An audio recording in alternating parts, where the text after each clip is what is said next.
the steps to create a text file in a specific directory using the terminal on macOS. So first of all, open Spotlight by pressing Command space and then write terminal. A terminal will be opened.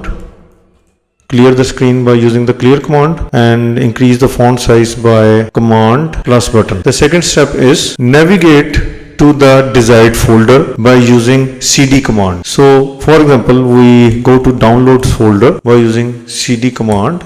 Now we are in downloads folder. So by using ls command, see the list of files inside it. Okay, so these are the files which are present in this folder. So and use clear command to clear the screen. And then the third step is use touch command to create the file. You can create file by using any name like abc.txt, touch abc.txt and then press enter.